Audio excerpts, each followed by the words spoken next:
Hey everyone, let's look at 2014 in numbers. If I finish all the books that I'm in the middle of by the end of the year, I will have read 71 books, which is awesome because I wanted to read 70 books in total. So I reached at least one goal of my reading challenges.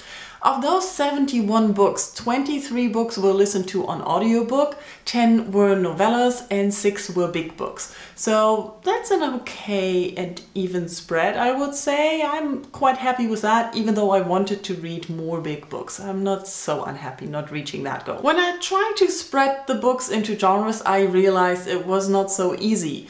I could clearly say that I read 28 books that I put in the adult and literary fiction section, but when it comes to YA, I would say I only read 2. But looking at the steampunks, the 7 steampunk books I read, I would also say some of those would be classified as YA, so there was no clear distinction that I could make.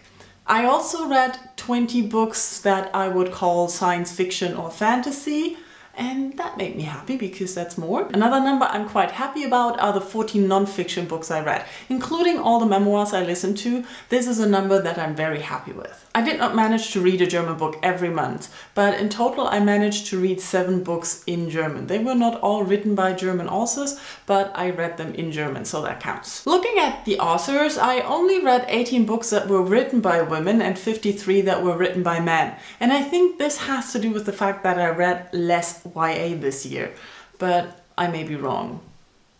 I also read 8 books by persons of color, which I'm quite happy with. Overall, I'm quite happy with my reading this year. I already told you that I was quite annoyed with all the resolutions and challenges that I made for myself this year, that next year I will just go and read what I want again. And let's see how that changes my reading process. Tell me in comments how you feel about your reading in 2014. Are you quite happy with the numbers, or would you like to have different numbers? Were you surprised by your numbers? I'm a little bit surprised by the male-female authors, but yeah, I don't really pay that much attention to that, so that couldn't be helped. I'll talk to you in the next year, I guess. Bye bye. Happy New Year.